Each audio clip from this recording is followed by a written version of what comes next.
Shalom. Before I begin this video, first and foremost, I want to give all praise, honor, and glory to Yahweh, Bahashem Yahweh Shai, Bahashem Racha Kodash, and double honors to the apostles and the elders of Great Millstone that continually rule very well to this very day. That's continually feeding the flock through the spirit and power of Yahweh Bahashem Yahweh Shai, and Shalom to the whole elect that's also doing the same things in his work, giving diligence to make your calling and election sure, in faith, true sincerity, and also in all charity. Now, the topic of this video is going to be entitled Charagma, the mark of the beast, in which that is the Greek word which is found in the book of Revelations, the 13th chapter, and the 16th verse, where it speaks about the mark of the beast, in which the Greek word for the word mark is charagma. All right. The reason why I'm doing this video is to bring out more edification on the mark of the beast, because you got other Israelite camps, other guys that call themselves Hebrew Israelites, that believe that the mark of the beast is Christianity, is a doctrine, is an embargo, in which that goes to show you that they don't go into words. All right, they don't care to go into the words, what they mean, especially concerning the mark of the beast, because if they were to use that notion, because you got another Israelite camp, they say that the mark of the beast is the same mark in Ezekiel, the 9th chapter, in which that's so far from the truth. It's just plain madness, because that's why the scriptures speak about that. It speaks about going to the origins of words.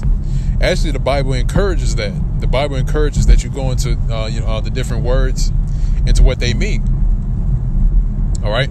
The reason why, because this book, the Bible, was translated or transliterated from one language to another.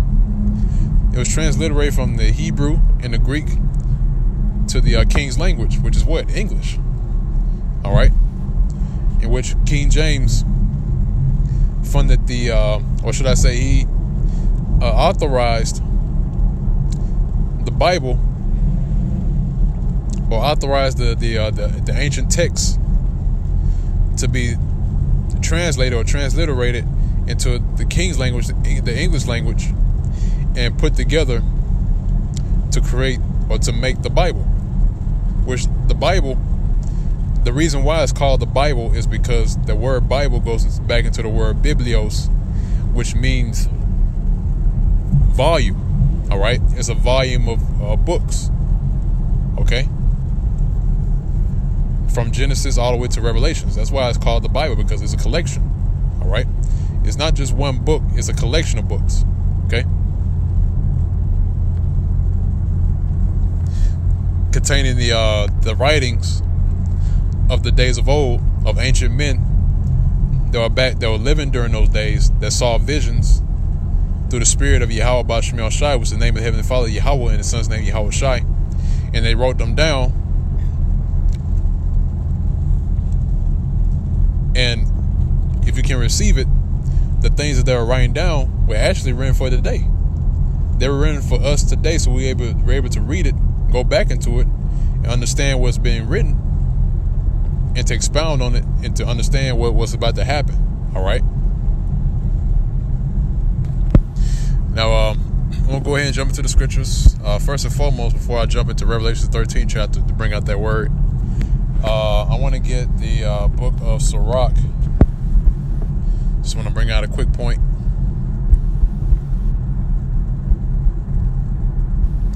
The book of Sirach, also known as Ecclesiasticus, the prologue.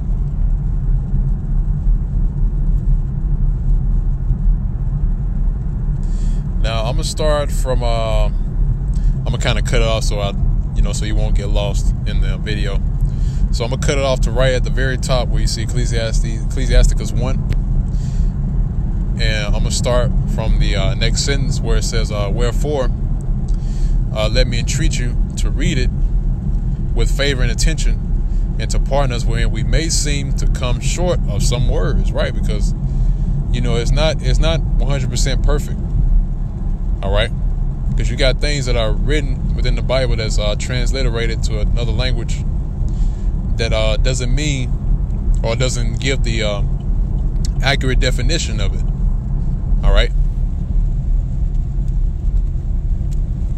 Like for instance, the book of Deuteronomy, I believe it's Deuteronomy, where it speaks about it says, "Thou shalt not abhor an Edomite," in which, if you go into that word Edomite, actually the Hebrew word is Aramite.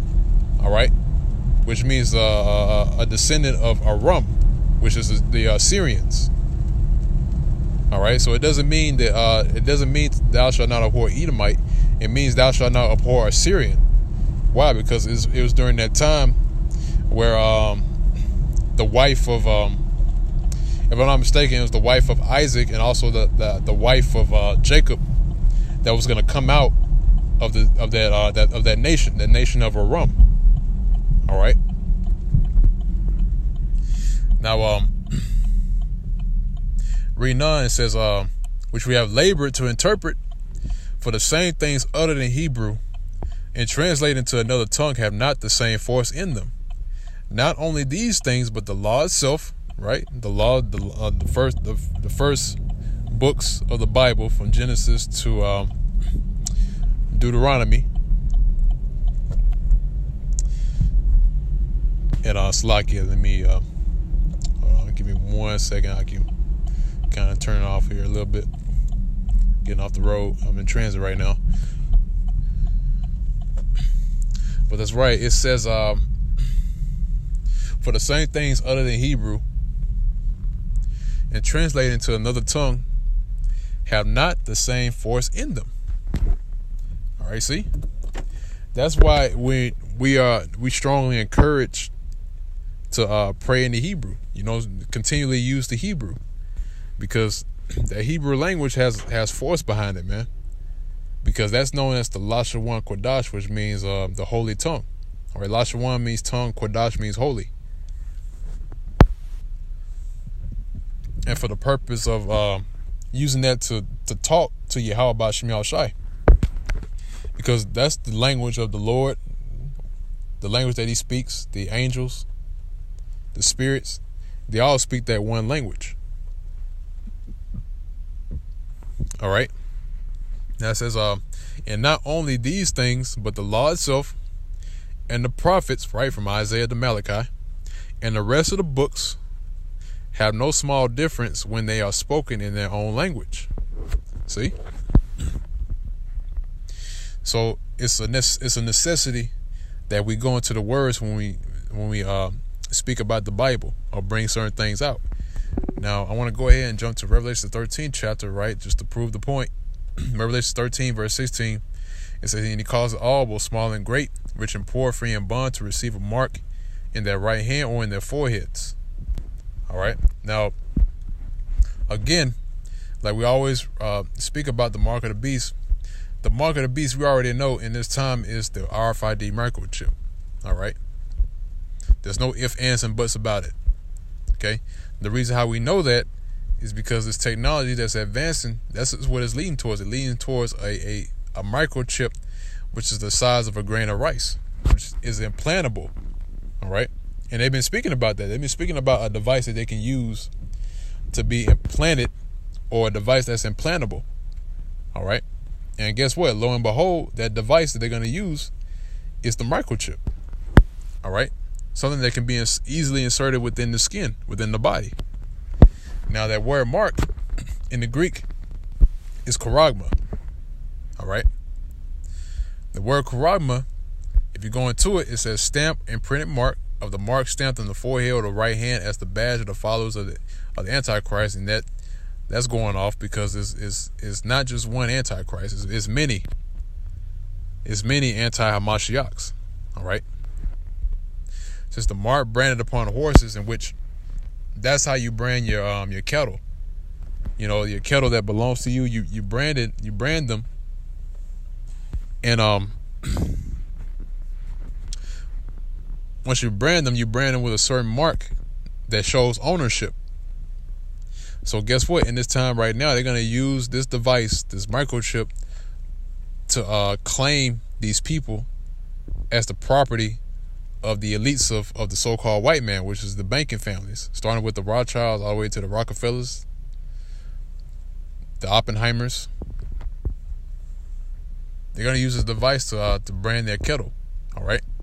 Sustained carved, sculpture, graven work, or idolatrous images. Now, if you go into the root word of the word charagma, which goes to the word charax, which if you go into the root word etymology, it says from charasso, to sharpen to a point. All right. A pale or stake, a palisade, something that you stick into the ground, which is the reason why I use that picture.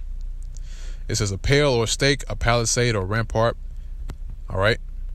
Pales between which earth, stones, trees, and timbers are heaped and packed together. You know, something that you dig with, something that you dig into the ground with. All right. So that is what this word mark means. Okay. Something that is implantable, something that you use and plant in something. Now, going back to the scripture in Revelation the 13th chapter and 16th verse, and he calls it all, both small and great, rich and poor, free and bond, to receive a mark, right? Charagma, which go back to the word charax, in their right hand or in their foreheads, and that no man might buy or sell.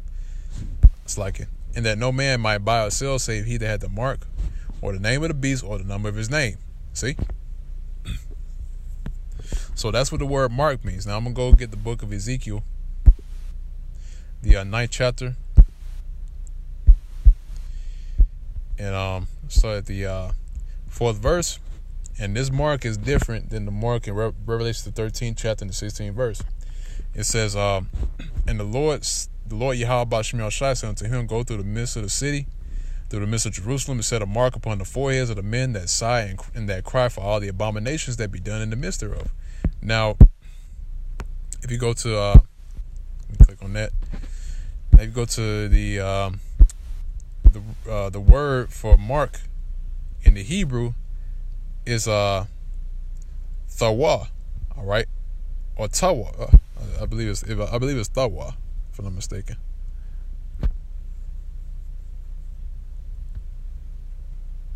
Right, I believe it's thawa. All right, which means mark as a sign of exemption from judgment. So how are you going to get Revelation the 13th chapter and 16th verse from this? It means a sign of exemption from judgment.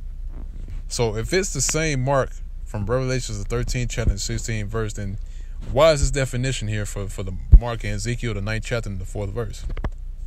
It makes no sense. All right.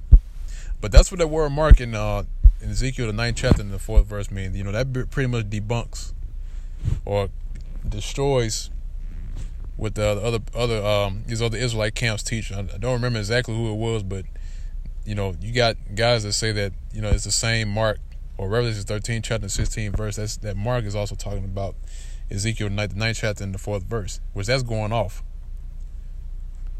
All right. Now, that's pretty much it on this video. I just want to bring out edification on this word because, you know, I feel that, or, you know, through the Spirit, you know, the word mark has got to come out, you know, because that's one way out of many ways to show you that the mark of the beast is indeed the microchip. Is either RFID microchip, is deemed the RFID microchip. It's also deemed as the NFC chip. It's deemed as the very chip.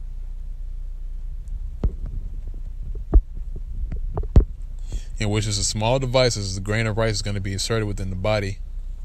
And that's going to be the elite's way of branding the people as their own property. All right. So with that, Lord's will, you members of the Hope Elect were edified by this video and this lesson. Until next time, once again, I want to give all praise, honor, and glory to Yahweh, Ba'Shem Yahushai, Rahawah Kakwadash. Double honors to the apostles and elders of Great Millstone that continually rule very well. Shalom, peace and safety, salutations to the Hope Elect. that's continually plowing in his work and giving diligence to make your calling